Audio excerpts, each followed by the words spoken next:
إن الحمد لله نحمده ونستعينه ونستغفره ونؤمن به ونتوكل عليه ونعوذ بالله من شرور أنفسنا ومن سيئات أعمالنا من يهده الله فلا مضل له ومن يضلله فلا هادي له فأشهد أن لا إله إلا الله وحده لا شريك له وأشهد أن محمدا عبده ورسوله الذي أرسله بالحق بشيرا ونذيرا. أما بعد فإن أحسن الكلام كلام الله وأحسن الهدي هدي محمد صلى الله عليه وسلم وشر الأمور محدثاتها وكل محدثة بدعة وكل بدعة ضلالة وكل ضلالة في النار. أيها الإخوان، قال الله تعالى فيه القرآن: أعوذ بالله السميع العليم من الشيطان الرجيم يا أيها الذين آمنوا اتقوا الله حق تقاته ولا تموتن إلا وأنتم مسلمون. فقال تعالى: يا أيها الناس اتقوا ربكم الذي خلقكم من نفس واحدة وخلق منها زوجها وبث منهما رجالا كثيرا ونساء واتقوا الله الذي تساءلون به والأرحام إن الله كان عليكم رقيبا. معاشر المسلمين وجماعة الحجرين، قال الله تعالى فيه القرآن الكريم: أعوذ بالله السميع العليم من الشيطان الرجيم يا أيها الذين آمنوا اتقوا الله وقولوا قولا سديدا يصلح لكم أعمالكم ويغفر لكم ذنوبكم ومن يطع الله ورسوله فقد فاز فوزا عظيما. أما بعد فأعوذ بالله من الشيطان الرجيم. بسم الله الرحمن الرحيم. قاف والقرآن المجيد بل عجبوا أن جاءهم منذر منهم فقال الكافرون هذا شيء عجيب أإذا متنا وكنا ترابا ذلك رجع بعيد قد علمنا ما تنقص الأرض منهم وعندنا كتاب حفيظ بل كذبوا بالحق لما جاءهم فهم في أمر مريج.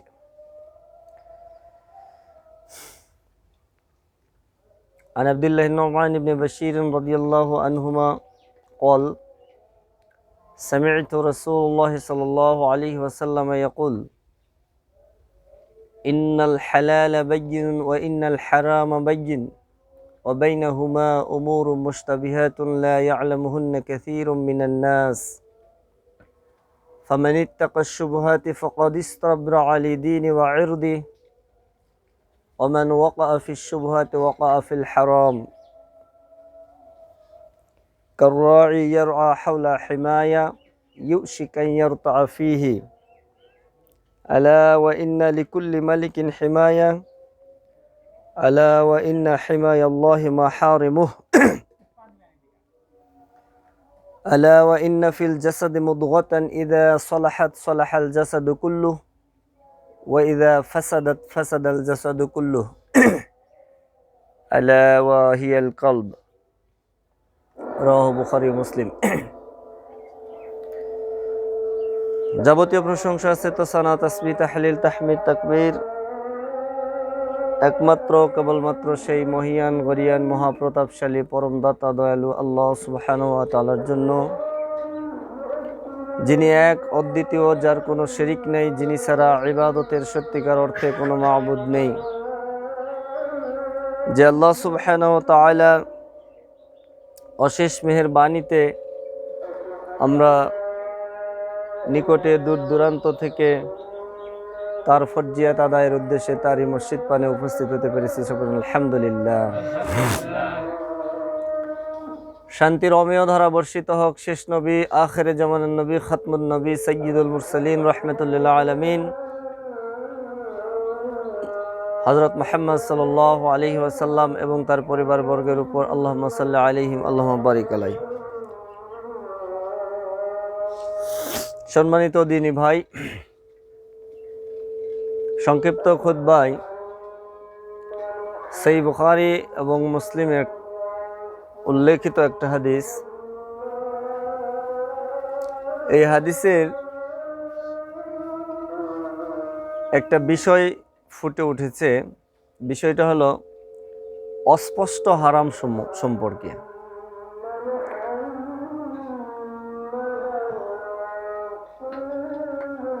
যে কোনো ইবাদত কবুলের যে তিনটি শর্ত রয়েছে, মোটামুটি প্রধান তিনটি শর্ত।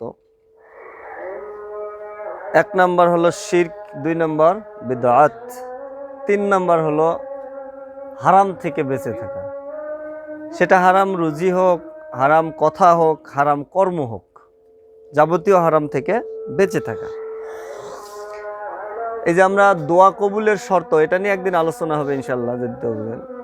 এর মধ্যে প্রথম ধাপে যেটা পড়ে সেটা হলো, আমরা বলি আমাদের দোয়া কবুল হয় না কেন, এত দোয়া করি, এত করি, অত করি, সেইভাবেও যদি করি কবুল হয় না। কবুল না হওয়ার কারণ কবুল হয় না বিষয়টা এমনটিও না। তারপরও প্রথম শর্তটা হলো হালাল রুজি। কিন্তু আজকে অত্র হাদিসে এমন একটা বিষয় ফুটে উঠেছে, আমরা কিছু কিছু হালাল সুস্পষ্ট পবিত্র কোরআন দ্বারা সাব্যস্ত, আবার কিছু হারাম স্পষ্ট, যেগুলো হালাল তাও স্পষ্ট, হারাম সেগুলো স্পষ্ট। কিন্তু অস্পষ্ট কিছু হারাম রয়েছে যেগুলো আমরা অধিকাংশ মানুষ বুঝি না, যার কারণে আমরা বেশিরভাগ ক্ষেত্রে বা প্রায়শই ক্ষেত্রেই এই হারামগুলোতে আমরা পতিত হই। অস্পষ্ট হারামগুলোতে আমরা কি করি? পতিত হয়ে যাই। তো এই অস্পষ্ট হারাম সম্পর্কে আল্লাহ রাসূল সাল্লাল্লাহু আলাইহি সাল্লাম কি বলছেন, এই হাদিস থেকে আমরা বুঝতে পারবো এবং এর থেকে আমরা কিভাবে সাবধান হব। আর উল্লেখ করি যে এটা শুধু অস্পষ্ট একটা বিষয়, শুধু হারাম এমনটি নয়, একটা আমলও অস্পষ্ট, যেটা এই আমল থেকেও আমাদের দূরে থাকতে হবে। না আছে সঠিক কোনো দলিল, না আবার নিষেধ, যে আমল সম্পর্কে পুরোপুরি স্পষ্ট আদেশও নেই, নিষেধও নেই। আমলের ক্ষেত্রে তো নিষেধ দরকার নেই, আদেশ থাকতে হবে। মনে রাখবেন, আমলের ক্ষেত্রে স্পষ্ট কি আদেশ থাকতে হবে, নিষেধের কোনো দলিলই নেই, নিষেধ নেই, নিষেধ নেই, নাই তো নেই। আমলের ক্ষেত্রে আদেশ, আর কর্মের ক্ষেত্রে দুনিয়াবি ক্ষেত্রে নিষেধ যেগুলো, সেগুলো করবে না, সব কিছুই জায়েজ। দুনিয়াবির ক্ষেত্রে শুধু নিষেধগুলো কি মানতে হবে, আমলের ক্ষেত্রে শুধু আদেশ, নিষেধের কোনো বালাই না। আমল তো নিষেধ আন্দাজে আগেই নিষেধ করবে না, আমল তো আমলই, যেগুলো আদেশ। তো এখন কথা হলো, আল্লাহ রাসূল সাল্লাল্লাহু আলাইহি সাল্লাম যে এখানে যেটা বলছেন, হাদিসটা আপনারা, আমি শুধু অনুবাদ করলেই ইনশাল্লাহ বুঝে যাবেন। সবাই যাদের ভিতরে বিন্দুমাত্র আকল আছে তারা বুঝবেন ইনশাল্লাহ। আসুন, সহিহ বুখারী 52 নম্বর হাদিস, এটা মুসলিম শরীফেও পাবেন আপনারা, মুত্তাফাকুন আলাইহির হাদিস। আব্দুল্লাহ ইবনে নুমান ইবনে বাশির রাদিয়াল্লাহু আনহু বলছেন যে ইয়াকুলু রাসূলুল্লাহ সাল্লাল্লাহু আলাইহি সাল্লাম, সামি'তু রাসূলুল্লাহ সাল্লাল্লাহু আলাইহি সাল্লাম ইয়াকুল, আমি শুনেছি আল্লাহ রাসূল সাল্লাল্লাহু আলাইহি সাল্লামকে বলতে, কি বলতে, যে ইন্নাল হালালা বাইয়িন ওয়া ইন্নাল হারামা বাইয়িন। হালাল, আল্লাহ রাসূল বলছেন এবারে, যে হালাল সময় সুস্পষ্ট, যেগুলো হালাল আদেশ সেগুলো সুস্পষ্ট, কোরআন হাদিস দ্বারা সুস্পষ্ট। ওয়া ইন্নাল হারামা বাইয়িনুন, আরেকদিকে হারামও সুস্পষ্ট, দুটাই কি সুস্পষ্ট। ওয়া বাইনাহুমা উমুরুম মুশতাবিহাত, তো এই দুয়ের মাঝখানে এমন কিছু নির্দেশ রয়েছে বা এমন কিছু বিষয় রয়েছে যেগুলো মুশতাবিহাত, অস্পষ্ট, না হালাল না হারাম, এটা দ্বিধার মধ্যে থাকে, সংকটে থাকা হয় যে এটা হালাল কি হারাম, এই যে একটা দ্বিধা কাজ করে। লা ইয়ালামুহুন্না কাসীরুম মিনান নাস, আল্লাহ রাসূল নিজে বলছেন যে এই অস্পষ্ট হারাম সম্পর্কে বা অস্পষ্ট বিষয় সম্পর্কে অধিকাংশ মানুষই কি জানে না। কি হলো, অধিকাংশ মানুষ অস্পষ্ট হারাম না, অস্পষ্ট যেগুলো বিষয়, যে হালাল কি হারাম, দ্বিধার মধ্যে আছে। এগুলো অস্পষ্ট বিষয়গুলো কতগুলো আছে, কি আছে, এটা পরের বিষয়। আজকে শুধু আমরা এই অস্পষ্ট বিষয় সম্পৃক্ত হাদিসটা জানবো। রাসূল সাল্লাল্লাহু আলাইহি ওয়াসাল্লাম পরে বলছেন যে ফামানিত্তাকা, এই অংশটি আমাদের খুব করে বুঝতে হবে, তাহলে আমরা ইনশাআল্লাহ পবিত্র থাকতে পারবো। অস্পষ্ট বিষয়, হালাল স্পষ্ট, হারাম স্পষ্ট, মাঝখানে কি থাকলো? অস্পষ্ট কিছু বিষয়। তো রাসূল সাল্লাল্লাহু আলাইহি সাল্লাম বলছেন যে ফামানিত্তাকা শুবহাতি ফাকাদ ইস্তাবরা লিদীনি ওয়া ইরদি। সুবহানাল্লাহ। যে ব্যক্তি ইত্তাকা শুবহাত, এই অস্পষ্ট বিষয় থেকে বেঁচে থাকলো, অস্পষ্ট বিষয় থেকে, সন্দিহান বিষয় থেকে, দ্বিধাযুক্ত বিষয় থেকে দূরে থাকলো, ফাহাজুর থাকলো, ফাকাদ ইস্তাবরা লিদীনি ওয়া ইরদি, সে তার ইস্তাবরা, সে তার দিন এবং ইজ্জতকে বাঁচালো, দিনও রক্ষা করলো, ইজ্জতও রক্ষা করলো, অর্থাৎ তার ধর্মটাকেও সে রক্ষা করলো, প্রোটেক্ট করলো, সাথে সাথে তার ইজ্জত, তার সম্মানও রক্ষা করলো। সুবহানাল্লাহ। এ কখনো অপমানিত হবে না। কি করলে? অস্পষ্ট বিষয় থেকে দূরে থাকতে হবে। ভালো করে বুঝেন, এটা হালাল কি হারাম এই বিষয় নিয়ে কিন্তু রাসূল কথা বলছেন। অস্পষ্ট মানে স্পষ্ট নয় হালাল, স্পষ্ট নয় হারাম, কাছাকাছি সন্দেহের ভিতরে, এই বিষয় থেকে দূরে থাকলে কি হলো? আপনার দিনও বাঁচলো, ইজ্জতও বাঁচলো। এবারে আসুন, অস্পষ্ট বিষয়ের চূড়ান্ত হুকুম কি? চূড়ান্ত হুকুম, ফামান ওয়াকা ফিশ শুবহাতি ওয়াকা ফিল হারাম, যে এই অস্পষ্ট বিষয়টা গ্রহণ করে নিল, অস্পষ্ট বিষয়ে পতিত হলো, সে হারামেই পতিত হলো। তাহলে অস্পষ্ট আর অস্পষ্ট থাকলো, সন্ধিহান যুক্ত বিষয় আর সন্ধিহান থাকলো, পরিষ্কার হারাম হয়ে গেল, হলো কি না? এই হাদিসটা যদি বোঝেন তাহলে পরবর্তী খুতবাগুলো বুঝতে আপনার সহজ হবে ইনশাআল্লাহ। আমি অস্পষ্ট কিছু হারাম নিয়ে আলোচনা সামনে রাখবো ইনশাআল্লাহ ধারাবাহিকভাবে। এই হাদিস না বুঝলে আপনারা পরের আলোচনাগুলো বুঝবেন না। এইখানে এই দুই কথার মধ্যে হুকুমটা রয়েছে, কি হলো? অস্পষ্ট যেগুলো বিষয়, এটা কর্ম হতে পারে, আমল হতে পারে, খাদ্য হতে পারে, রুজি হতে পারে, যে কোনো কথা হতে পারে। বোঝেননি কথা? অস্পষ্ট বিষয়, না হালাল না হারাম, অপরিষ্কার, অস্পষ্ট। তাহলে অস্পষ্টের হুকুম কি আসলো? যে যে এই অস্পষ্ট বিষয় থেকে দূরে থাকবে, ফাকাদ ইস্তাবরা লিদীনি ওয়া ইরদি, সে তার দিন এবং ইজ্জত বাঁচালো, রক্ষা করলো। ওয়ামান ওয়াকা ফিশ শুবহাতি ওয়াকা ফিল হারাম, যে অস্পষ্ট বিষয়ে পতিত হলো, গ্রহণ করে নিল, জানছে না যে হালাল কি হারাম, অমুক আলেম বলছে না এটা ঠিক আছে করা যাবে, অমুক বলছে না এটা করা যাবে না, এরপরও আপনি ওটা করছেন। যখনই আপনার মনেও যদি, আল্লাহ রাসূল এক জায়গায় বলছেন যে যে কাজটা আপনার অন্তর বলবে যে না খারাপ, একটু সন্দেহ আসবে, দ্বিধা আসবে, সাথে সাথে ওটা বাদ দিয়ে দিবেন। এটা বাদ দেওয়াটাই কি যুক্তিযুক্ত, মানে সন্দেহ আসলেই ওটা স্পষ্ট হারাম হয়ে গেল। ফামান ওয়াকা ফিশ শুবহাত ওয়াকা ফিল হারাম, যে অস্পষ্ট বিষয়ে কি করলো? পতিত হলো, সে যেন হারামেই পতিত হলো। এবারে আসুন, এ হলো হাদিসের মেইন কথা। আল্লাহ রাসূল সাল্লাল্লাহু আলাইহি ওয়াসাল্লাম এই হাদিসের অর্ধেক অংশে মেসাল দিচ্ছেন। এরপরে এমন সুন্দর একটা উদাহরণ দিয়েছেন, সুবহানাল্লাহ।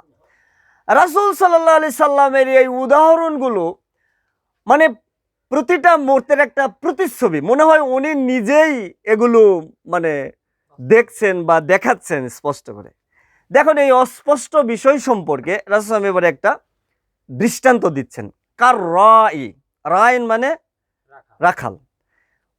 এই অস্পষ্ট বিষয়ে পতিত হওয়ার দৃষ্টান্ত হলো ওই রাখালের মতো। কার রাই ইয়ার হাওলা হিমায়া, ওই ছাগল পাল, যিনি রাখাল, ছাগল চালান, ভেড়া চালান, গরু চালান, তাকেই তো রাখাল বলে।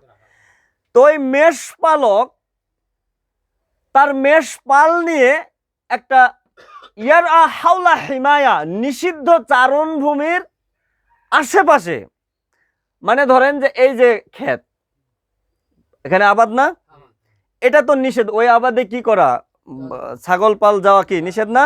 নিষেধ, কিন্তু খোলা আছে। ওই মানে আপনার শস্য ক্ষেত্রের এখানে কিন্তু নিষেধ নাই, ওইটা শস্য ক্ষেত, এর পাশে এই যে চারণ ভূমিটা, এটা কিন্তু নিষেধ নাই। কথাটা বুঝছেন? এবারে এটা আপনার জন্য হালাল, কিন্তু রাসূল সাল্লাল্লাহু আলাইহি ওয়াসাল্লাম কি দৃষ্টান্ত দিচ্ছেন দেখেন। কার রাইয়ার হাওলা হিমায়া, ওই রাখালের মতো, দৃষ্টান্তটা হলো ওই রাখাল যে নিষিদ্ধ চারণভূমির পাশে তার ছাগল পার কি চারাচ্ছে বা ঘাস খাওয়াচ্ছে, ওটা কিন্তু নিষেধ নয়, এটা হালাল। কিন্তু ইউশিক আইয়ার তাফিহি, সে সব সময় সন্দিহান হয়ে আছে, আতঙ্কে থাকছে যে কখন যেন একটা ছাগল গিয়ে ওই ফসলটা খেয়ে ফেলে। তাহলে আপনি নিষিদ্ধ নয় এই চারণভূমিতে চারাচ্ছেন, কিন্তু যদি সন্দেহ থাকে, আপনি যদি আশঙ্কায় থাকেন যে এখান থেকে ছুটে যে একটা মরিচের গাছ বা বেগুনের গাছ আপনার ফসল খেতে পারে, তাহলে এখানে ছাগল নিয়ে আসাটাও হারাম, এটা হারাম হয়ে গেল। বুঝলেন? পরিষ্কার কথা, কত সুন্দর দৃষ্টান্ত। তাহলে ওই ক্ষেত তো দূরের কথা, ক্ষেতের ইউশিক আইয়ার তাফিহি, ওই ক্ষেতের আশেপাশের চারণ ভূমিগুলো আপনার জন্য কি হারাম, ছেড়ে দেওয়া যাবে না সেখানে, ওই রাখাল আতঙ্কে থাকবে। ঠিক তদুরূপ অস্পষ্ট বিষয়গুলো হালালি ধরে নিলাম, তারপরেও সন্দেহ আছে, আপনি ছেড়ে দেন, আপনার দিন বাঁচবে, ইজ্জত বাঁচবে, গ্রহণ করবেন, আপনি হারামে পতিত হবেন, স্পষ্ট হারাম।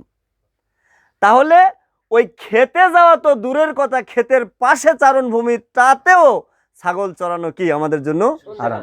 এবারে বলেন, যারা গরু ছাগল নিয়ে দুই দিকেই ধান, দুই দিকেই ফসল, মাঝখানে আলের মধ্যে দিয়ে চারাচ্ছে, এটা কি হালাল না হারাম?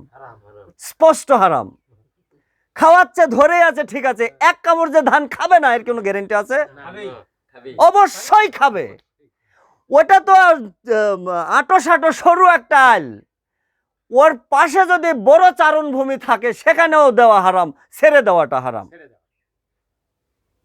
আপনি যখন আপনার শঙ্কা থাকবে না, আপনি নিশ্চিত, আপনি কনফার্ম যে আমি এই গরু বা ছাগলটাকে কন্ট্রোল করতে পারবো, একটা ধানের আগাও যদি খায়, একটা ধানও যদি খায়, এই হিসাব আপনাকে দিতে হবে না ওই গরুকে দিতে হবে? ওর তো বিবেকই নাই, ওর তো বুদ্ধি নাই। ও ঘাস না ক্ষেত, ওই ধানও যেমন সবুজ, গরুর কাছে ধানটাও, ধান গাছটাও ঘাস, দুবলা ঘাসটাও কি, বোঝেন না কথা? ও এটা কোনটা সঠিক, কোনটা বেঠিক, কোনটা ন্যায়, কোনটা অন্যায়, এটা পার্থক্য করতে পারে না, যার কারণেই ও পশু। আর মানুষের মধ্যে আল্লাহ সুবহানাহু ওয়া তাআলা আকল জ্ঞান দিয়েছে, মানুষ ভালো মন্দ বুঝতে পারে, তা যার কারণেই মানুষ। মানুষ মান এবং হুঁশ দুইটা শব্দে মানুষ, দুইটা প্রত্যয়। মান মানে সম্মান, হুঁশ মানে হলো জ্ঞান। এই হুঁশ অপরাপর প্রাণীর, প্রাণ থাকলে প্রাণী হয়, কিন্তু মন না থাকলে মানুষ হওয়া যায় না। একটা প্রবাদ বাক্য পড়েন নাই? প্রাণের দিক থেকে কিন্তু মানুষও প্রাণী, গরু ছাগলও প্রাণী, ভেড়া বকরিও প্রাণী, কোনো পার্থক্য নেই। There is no difference between man and animal, কোনো পার্থক্য নেই। আছে, আমরা খাই দাই বংশ বিস্তার করি, ঘুমাই, ওই গরু ছাগলও খাই দাই বংশ বিস্তার করে, ঘুমায়, পায়খানা করে, এত মিল অমিল নেই, পুরাটাই মিল। কিন্তু পার্থক্যটা কি? আমাদের মধ্যে ভালো মন্দ পার্থক্য করার একটা মন আছে, হুঁশ আছে। এই হুঁশটা হারালেই সে আর মানুষ থাকে না, সে পশু সমূহ হয়ে যায়। সে যদি মানুষ হয় তাহলে পশু যাতে নিকৃষ্ট হয়। আল্লাহ সুবহানাহু ওয়া তাআলা সূরা আনামের ভিতরে কি বলছেন? উলাইকা কাল আনআম বাল হুম আদাল, ওরা হলো চতুষ্পদ জানোয়ারের মতো, বরং তার চাইতে নিকৃষ্ট, যারা ভালো মন্দ পার্থক্য করতে পারে না। তাহলে আসুন, এই অস্পষ্ট বিষয় সম্পর্কে কি দলিল পাওয়া গেল?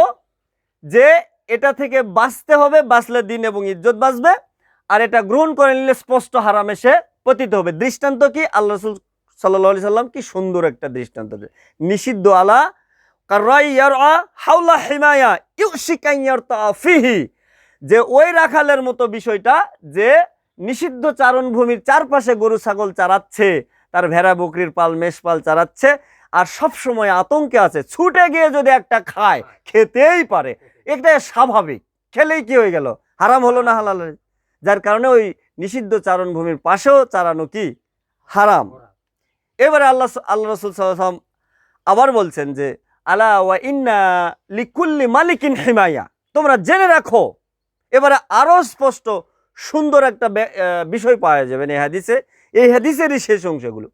জালা ওয়া ইন্না লিকুল্লি মালিকিন হিমায়া, জেনে রাখো যে তোমরা প্রত্যেক মালিক, মালিক মানে কি? রাজা। প্রত্যেক রাজার রাজ্যের একটা সীমানা আছে, আছে না? বাংলাদেশের রাজ্যের একটা সীমানা আছে, ভারতের একটা সীমানা আছে তো, দেশভাগে প্রত্যেক রাজার রাজ্যের একটা কি আছে, সীমানা আছে। ওয়া ইন্না হিমায়াল্লাহি মাহারিমুহ, কোন এক খুতবায় এই কথা আপনাদের বলেছি। এই বিষয়টাই বুঝে নেন, মানুষ কার ভিতরে নিয়ন্ত্রিত থাকবে। ওয়া ইন্না হিমায়াল্লাহি মাহারিমুহ, আল্লাহ সুবহানাহু ওয়া তাআলার হিমায়া হলো, আল্লাহ সুবহানাহু ওয়া তাআলার সীমানা হলো। আল্লাহর রাজ্যের সীমানা কি বলতে পারবেন আপনারা? হ্যাঁ, আসমান জমিনতে আরো সীমানা তো নেই, অসীম। কিন্তু তিনি একটা রাসূল যে সীমানা দিলেন, ইন্ডিকেট করে দিলেন, আল্লাহর রাজ্যেরও একটা সীমানা করে দিলেন। ওয়া ইন্না হিমায়াল্লাহি মাহারিমুহ, আল্লাহ সুবহানাহু ওয়া তাআলার রাজ্যের সীমানাটা হলো তিনি যা যা হারাম করেছেন। মানুষের জন্য আল্লাহর রাজ্যের সীমানা হলো যেটাই হারাম ওটা আর অতিক্রম করা যাবে না, এটা হারাম ওটা অতিক্রম করা যাবে না। এই যে একটা হারাম, লা তাকরাবুজ জিনা, তোমরা জিনার নিকটবর্তী হয় না, হারাম একটা খুঁটি। ওয়ালা তাকুলুর রিবা, তোমরা সুদ খেও না, একটা হারাম, একটা খুঁটি। ওয়ালা ইয়াগতাবু বা'দুকুম বা'দান, একে অপরের প্রতি গীবত করো না, একটা খুঁটি। এমনি ভাবে যত হারাম আছে, স্পষ্ট হারাম অস্পষ্ট হারাম সবগুলো দিয়ে এরকম একটা বেড়া দেওয়া আছে, যেই বেড়া অতিক্রম করলে আপনি আর আল্লাহর কি থাকলেন না, আয়ত্তে থাকলেন না, তার রুলসের ভিতরে থাকলেন না, আপনার ব্যাপারে আল্লাহর কোনো যায় আসে না, যায় আসে না। যতক্ষণ আপনি এই সীমানার মধ্যে থাকবেন ততক্ষণ আপনি আল্লাহ সুবহানাহু ওয়া তাআলার আপনার ঠেকা আছে। সীমানা পেরিয়ে যাবেন, যায় আছে। বাংলাদেশের সীমানা পেরিয়ে যখন আপনি পাকিস্তান যাবেন তখন বাংলাদেশের রুলস আপনার জন্য কি কার্যকর আছে? নাই, তখন পাকিস্তানের রুলস মানতে হবে। তো আল্লাহ সুবহানাহু ওয়া তাআলার সীমানার মধ্যে থাকলে তো আপনি আল্লাহর ইবাদত করবেন, আগে সীমানার মধ্যে থাকেন, তারপর তো তার রুলস মানবেন। তো সীমানার মধ্যে থাকা হলো হারাম সমূহ থেকে পরিত্রাণ থাকা, সেটা স্পষ্ট হোক আর অস্পষ্ট হোক, আরো পরিষ্কার বুঝলে। সুবহানাল্লাহ, কি দৃষ্টান্ত! নামাজ পড়বেন, সীমানার মধ্যে থাকে তো নামাজ, নামাজ তো আল্লাহর হুকুম। সিয়াম পালন করবেন, আল্লাহর হুকুম না, আল্লাহর রুলস নীতি। তো আল্লাহর রাষ্ট্রে থাকলে, রাজ্যে থাকলে তো সেই নীতি মানবেন, আগে রাজ্যে থাকতে হবে। হারাম কাজ করতেছেন, অহরহ করতেছেন, হারাম খাচ্ছেন, হারাম বলছেন, হারাম করছেন, সারা প্রতি মুহূর্তটাই হারামের উপর, আপনি তো সীমানার মধ্যেই নেই। আপনার দিন কি আর, ইজ্জত কি আর, ইমান কি আর, আমল কি, অসম্ভব। এবারে আল্লাহ রাসূল শেষ কথা বলছেন, এটা বলেই আমি খুতবা শেষ করব।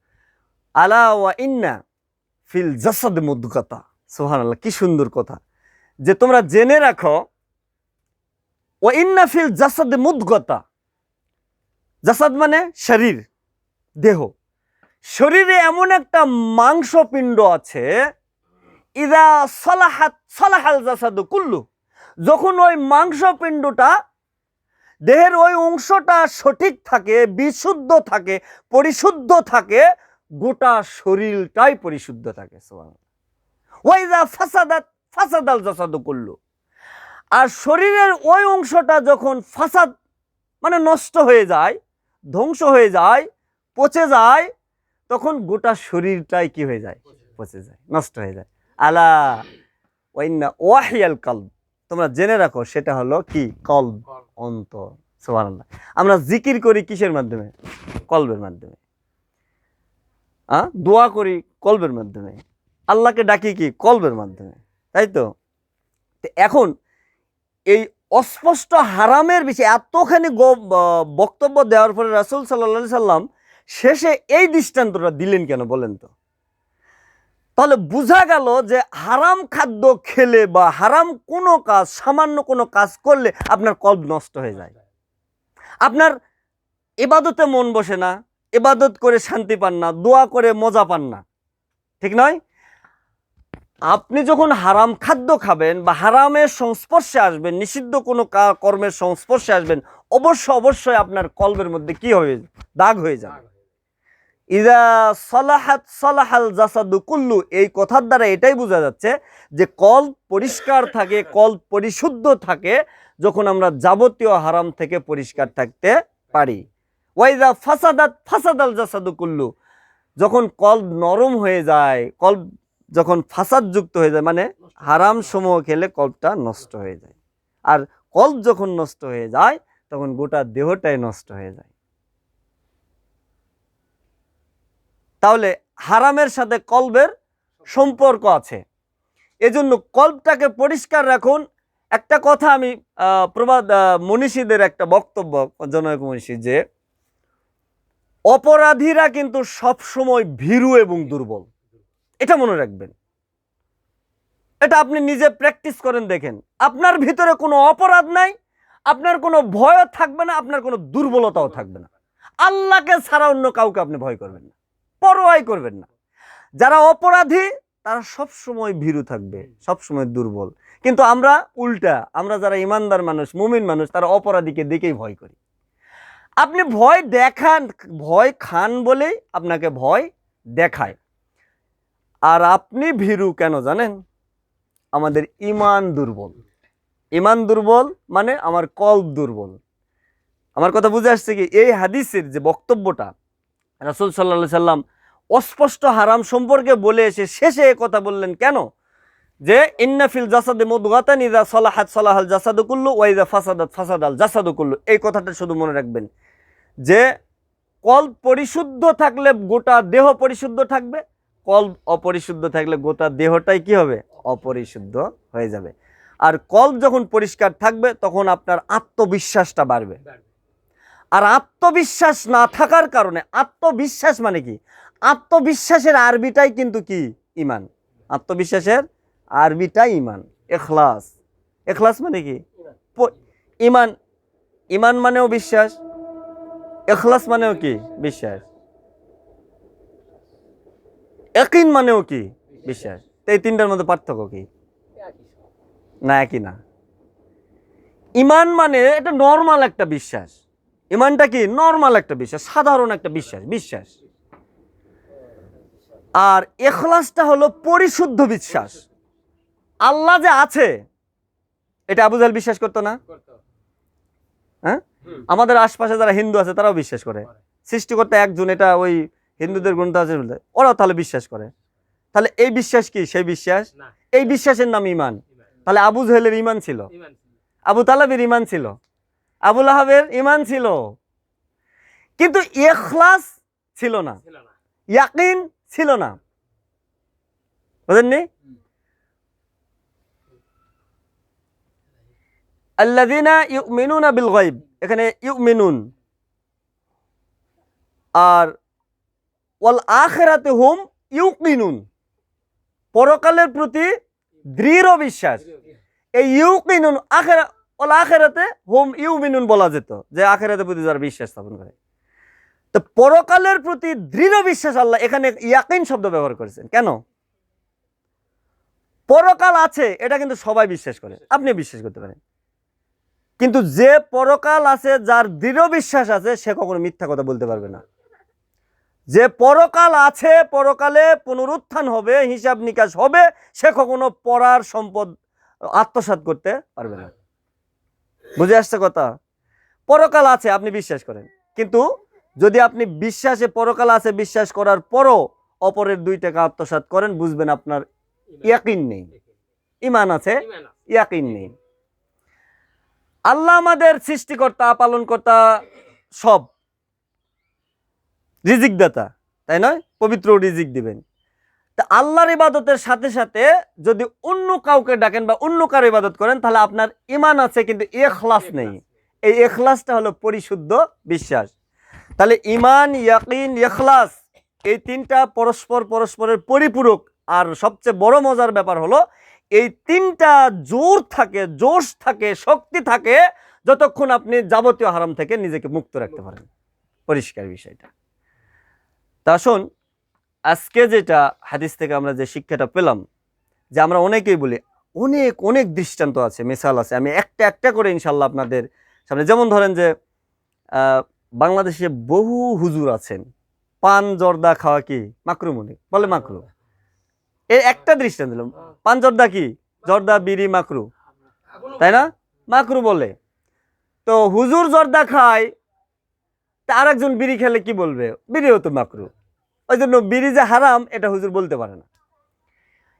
আমি বলি সামনে জুমায় হয়তো বা এই আলোচনা, এগুলো যে স্পষ্ট হারাম, স্পষ্ট, অস্পষ্ট তো নয়, স্পষ্ট হারাম, তার দলিল আমার কাছে আছে।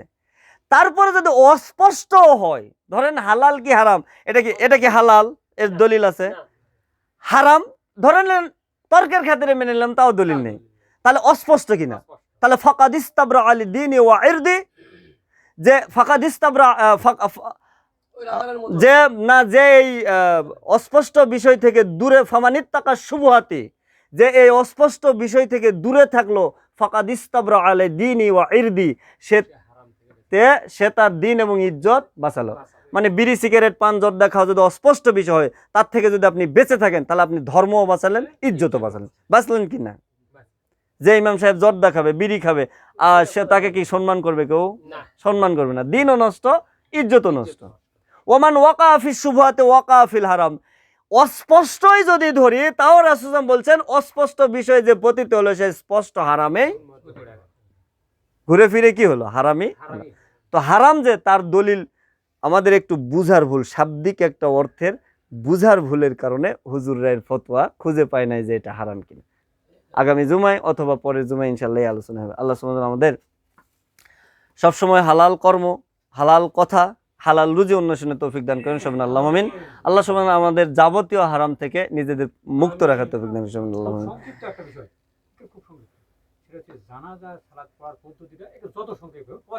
আচ্ছা, সালাতের পরে, এটা খুতবার মধ্যে তো হবে না, পরে।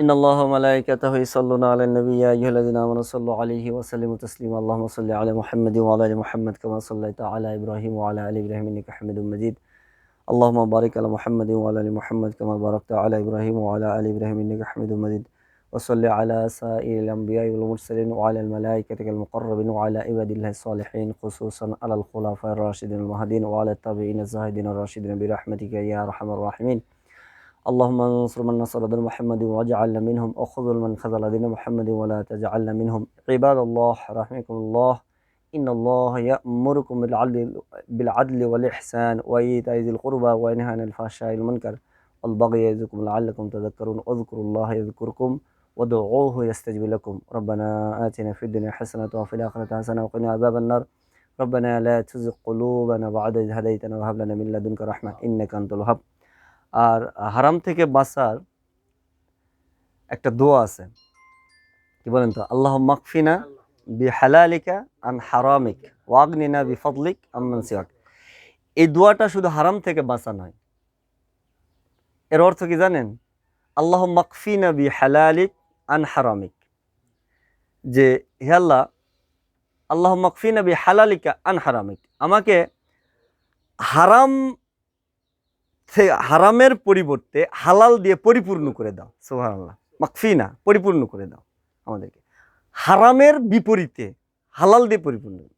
অগ্নিনা বিফদলিকা আম্মান সিওয়াক, অগ্নিনা, আমাদের ধনী বানাও। সুবহানাল্লাহ, ধনী, আমাদের সম্পদশালী বানাও, গুণী বানাও, পরিপূর্ণ ধনী বানাও, মিন ফদলিক, তোমার ফজল দ্বারা। সুবহানাল্লাহ, আল্লাহ সুবহানাহু ওয়া তাআলার অনুগ্রহের ধনী যে হবে, তার কোনো অভাব থাকবে না। এই দোয়াগুলো মুখস্থ রাখবেন ইনশাআল্লাহ। মাকফিনি, এটা এককভাবে আর কি, আমি সম্মিলিতভাবে বললাম। যখন আপনি সবাই মিলে বলবেন, হ্যাঁ হাদিসে এককভাবে আল্লাহ মাকফিনি, আমাকে পরিপূর্ণ করে, আর যদি বলে ফিনা তাহলে বহুবচন, এটা কোনো সমস্যা নাই আর কি। اللهم اكفنا بحلالك عن حرامك واغننا بفضلك عمن سواك سبحان ربك رب العزة عما يصفون وسلام على المرسلين والحمد لله رب العالمين سبحانك اللهم وبحمدك أشهد أن لا إله إلا أنت أستغفرك وأتوب إليك السلام عليكم ورحمة الله